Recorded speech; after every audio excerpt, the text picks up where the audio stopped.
Hi, everyone, and welcome to this episode of In a Car with IPR. I am here with the founder, chairman, and chief connectivity officer of IW Group, Bill Imada. Hi, Bill. Happy to be here. Welcome to Los Angeles. We're in Los Angeles at Echo Park Lake, which is a beautiful day. And I used to live here, so. And it's absolutely a cool place. I mean, when I first came here, this was kind of the heart of the Cuban American community, and it's changed so much over time. So it's great to be here on a great day. Yes, and I appreciate you spending time with us and learning more about what you do and your inspiration of life. Happy to be here. Great. Why don't you tell us a little bit about your career path and how you became those three great titles today? Well, I started off wanting to get into advertising, and I didn't get that job. So I decided, like a lot of Gen Zers and millennials are accused of doing, jumping from job to job. So I went into HR, hated it. Went into politics, helped people get elected, hated it. Went to executive recruiting, thought it was a cool job for a little while, left that, and then ultimately started my own company with somebody I met on a plane. Okay, we need the story. Just talking to somebody on the plane, and he was talking about public affairs. He wants to start a PR agency, and I said, I want to start a PR agency as well. So the two of us got together and we started Imada Schulte Group. And unfortunately, it was a colossal failure. So after 2.5 years, I decided maybe I should try to get back into an agency. And so Ogilvy had bought a PR agency locally, and that particular president said, Bill, do you want to help me get Ogilvy, Mather, Adams, and Reinhardt started? And I said, absolutely. So he said, can you come on as a contractor? So that's how I was transitioning. And then there was an odd opportunity from Anheuser-Busch. If you had $500,000, how would you reach Asian Americans? And mind you, this is 1989. And somebody said, hey, Bill, do you want to look at this? And I said, okay. And I read it and it said, $500,000 on how to reach Asian Americans. And he said, would you like to pursue it? And I said, I'm from the Far East. The far eastern part of Oregon, not from the Far East in Asia. I don't even know how to market to Asian Americans. And he goes, well, look around. Does anybody look like you? And I said, no. And I thought about it and said, I'll do it. And so that's how IW Group actually got started. Pitched that business and got an opportunity to work with Anheuser-Busch. I love that. Are you ready to hop to our next spot on this Absolutely. glorious day in LA? Lovely day. Can't wait to see the next place. I know, let's do it. Let's do it.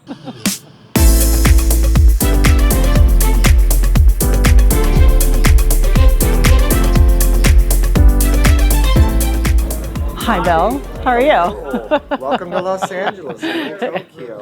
I know, it's great being here. So you want to talk a little bit about where we are right now?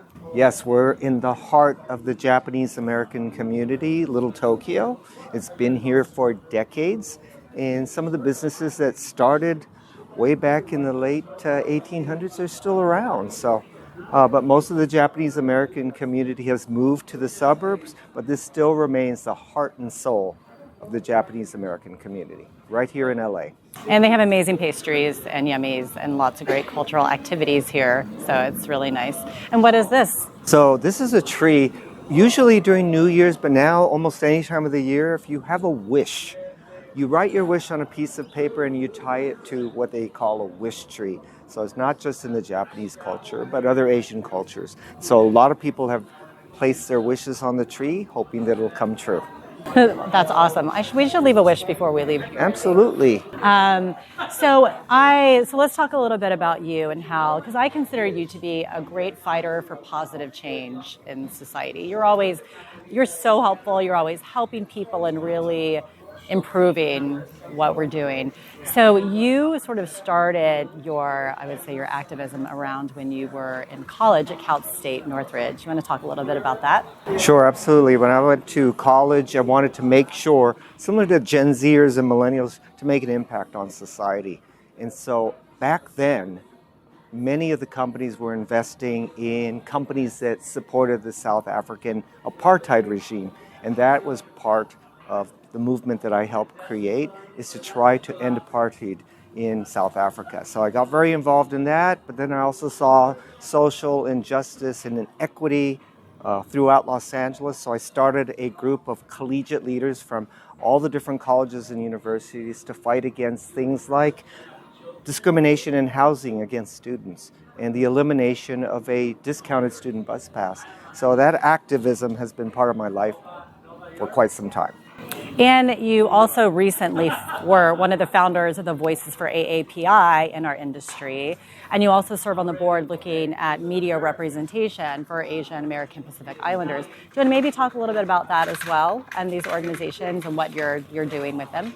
Sure. We started Voices for AAPIs to help people in the communications and PR industry advance not only people in agencies and in corporations, but also in governmental agencies and communities. So this organization actually provides a platform for Asian Americans, Native and Hawaiians, and Pacific Islanders to showcase what they can do in the communication space. And it all started because of the rise in anti-Asian violence due to COVID. And then you also work on some of the representation in the media as well, if I'm not mistaken. Do you want to maybe just cover that and what maybe you've seen? Because I know there's some research about how people are portrayed and how that makes a big influence on, especially when people, how they judge other communities, but also maybe their perception is very entertainment focused, where what they know is from what they see on television. So you want to talk about maybe that, some of the work? And I know you're also on the board of PBS too, which is really... Yeah, I was on the national PBS board. Now I'm on the local Southern California PBS board. And representation is absolutely important for all communities. But for Asian Americans and Native Hawaiians and Pacific Islanders, we typically are behind the scenes. And because there are so many negative stereotypes attached to Asian Americans, we felt it was important to talk to studios, to talk to agencies, to talk to governmental organizations about making sure that we are portrayed positively as well, and not just in stereotype or roles, or like gardeners or pharmacists. We represent a whole wide range of professions, and so being involved in showcasing what we do is critically important in terms of representation. So how would you rate Hollywood now in terms of how well they're doing in terms of representation of the AAPI community? Well, it's kind of cool to be Asian American right now, so you're probably seeing a lot more Asian Americans in the advertising industry showcase. Asian Americans are showcased in commercials, but you're also seeing Asian Americans in key roles. And it certainly doesn't hurt that we went to Academy Awards. And so we're seeing Asian Americans involved not only behind the camera, but also in front of the camera. So we're now being recognized throughout Hollywood, but also in the PR and advertising industry. That's great. Do you want to move on to our next location? Absolutely. All right, let's do it. Bye, little Tokyo. Make a wish.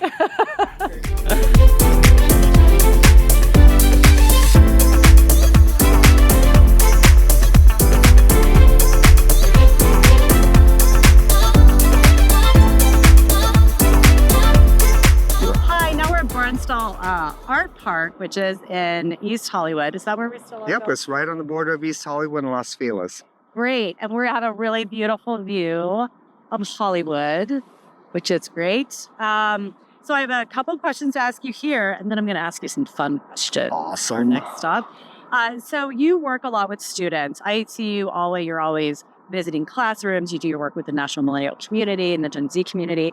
If you could give them, because we have a lot of students who watch this program, if you could give them any sort of advice that maybe they haven't heard before, what would that be? What I would probably tell students that they probably haven't heard before is to think unconventionally. And instead of saying things like, think outside of the box, think of the box first. Do what you need to do, then step out. I would probably not say you shouldn't reinvent the wheel. If you can come up with a better wheel, go for it. I would also tell people not to say we need to level the playing field. The playing field is never going to be level. It's great to think that we can move in that direction, but improvise in a world that isn't always equal. Oh, gosh. Some great tips, Bill. Thank you. So if you could also, with your words of wisdom, if you could crystal ball the future of our field and what we need to think about in the next couple of years, and even moving forward, like the next 5 years, I feel like it's so hard to predict even more than a couple of years out. Where do you sort of see us, where we're headed? Well, I'm trying to get students and professionals in our industry to move a little bit away from storytelling, Now, storytelling is important because everyone has a unique story to tell, and they own that. But now I want to get people to find the intersections between stories and then move to story living and ultimately to story doing. The other thing that I want to mention is generative AI. It's going to reshape the way we look at the world. And at some point in our life, it's going to outperform humans. Now, a lot of people say that humans are always going to need to be connected to generative AI. Absolutely. Right now, it's important. But generative AI is learning so much. And at one point in our life, it's going to change the way we communicate. And it actually will surpass humans. Also worry that generative AI, right now, I feel like it's a partner. It's almost like a buddy. It's a great tool to have. But I also believe that generative AI will be used by people that are not so good, kind of evil, and that things like warfare are going to change. And so in the future, we won't have conflicts like Israel and Hamas, or we won't have conflicts like Ukraine and Russia, or the Houthis rebels in Yemen. Instead, we're going to have a war that's completely fought using AI technology. Wow, that's it's a little scary to think about because I feel that where we are now and with the release of ChatGPT, in November of 2022, I don't think we fully understand the scale of the potential and how fast it's going to accelerate to what it will be. It's moving very quickly. I have to say, a professor from New Mexico State, Dr. Park, once said that everyone is nervous about AI, but we should look at AI as a partner. And a Cal State Northridge professor, Dr. Cathcart, actually said that AI is a tool, not a toy. So we have to look at it as an opportunity to learn and grow. We also have to recognize it isn't a toy. And we have to think about what the implications are for the future. Great. That's some really good advice. And IPR has a study coming out on generative AI where we asked a series of executives who understand what is happening in their organizations with generative AI. And it's more like best practices, what they're doing, and just what are they also concerned about moving forward. So keep an eye out for that study. Absolutely. All right. Are you ready to go to our next location? I can't wait.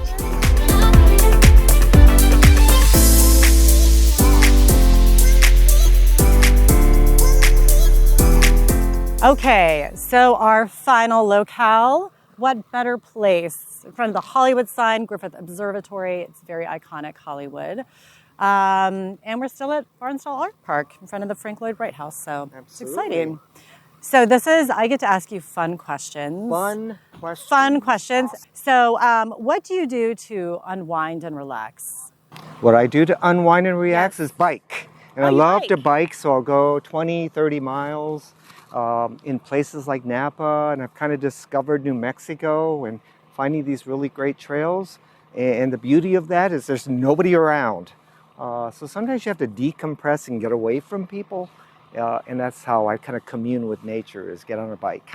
I love it. And those are great places with the just beautiful outdoor. So that's awesome. What about, are there any books that you really love to read, or favorite authors, or things you recommend? Well, I just read a book by, I believe his name is Toshikazu Kawaguchi, and it's Before the Coffee Gets Cold. And earlier, I think I mentioned that I read a book about Lloyda Lewis, and this is just a mindless book about a family that owns a coffee shop or tea shop in Japan, and people come in, and they feel badly because they might have departed with a loved one or a friend, due to a sudden tragedy or missed opportunity, and the people that go to this cafe can actually be transported to the past or the present and be able to kind of take care of some unfinished business, but they have to do it before their tea or coffee gets cold. Oh, it's like a quantum leap with waiting for your coffee and tea to get cold. It's a guilty pleasure,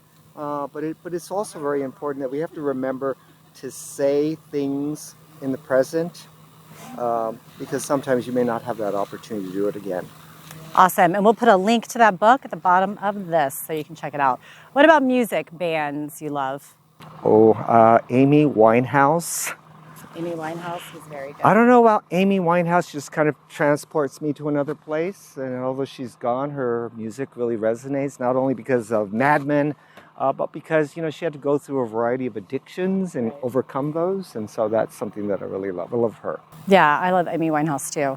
What about like TV shows, things you like to binge, movies that you would recommend? TV shows? Who watches TV? Or Netflix, streaming Netflix. Well, I have to say, I did love Pachinko. Oh, yes. And part of it is because of the history of Japanese occupation of Korea and what happened to the Korean people and how they struggled. And so since we have such a very large Korean American population in LA, the largest outside of Korea, I got pulled into that story. So I really liked the book, but I also liked the Apple TV Plus show. Great recommendation, for sure. I do love, there's a lot of good shows on Apple TV Plus that I also watch. I really like Severance. That was one of my favorites too. Okay, so if you were not in this profession, which one would you like to attempt? I would try to be a chef.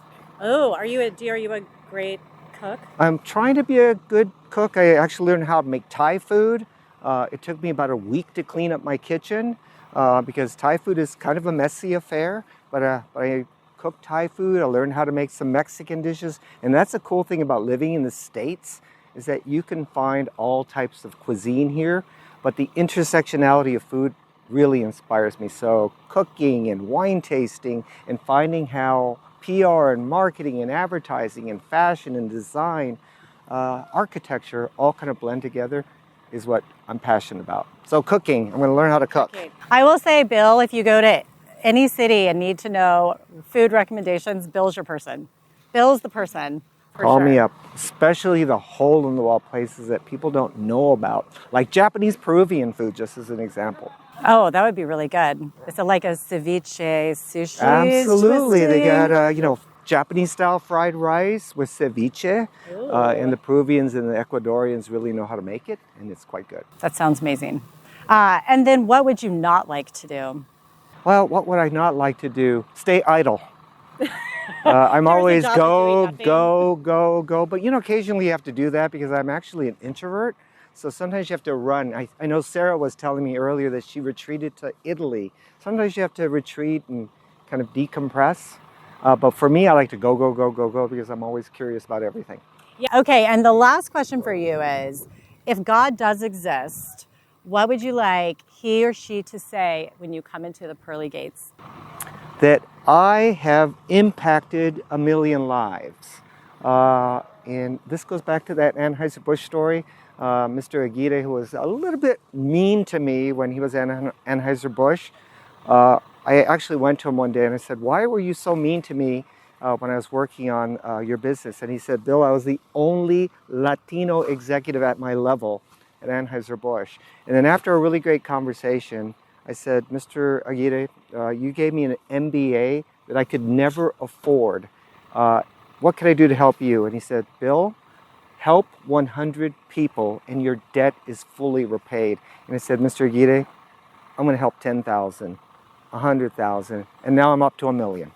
See, and this is what I love. It goes back to you talking about before the coffee and tea get cold, like be in the present and make and do what you can now. So thank you for that, Bill. Thank you so much, and thanks for being in LA. Oh my gosh, yes. Thanks to Bill Imada, our wonderful guest. I love Bill, and he's just an amazing person. I love Tina and Sarah him. and Tucker. But thank you for joining us and taking us around LA. We had a wonderful day on the most perfect day, so thank you. Absolutely. Thank you. Thanks. And if you like this episode of In a Car with IPR, please give it a like and a thumbs up and check out our future episodes, and we'll see you soon. Share it with everyone. And share it with everybody. Thanks. Thank you for watching this episode of In a Car with IPR. Want to make a tax-deductible contribution to support this series and fund research in the profession? Please visit us at instituteforpr.org/contribute.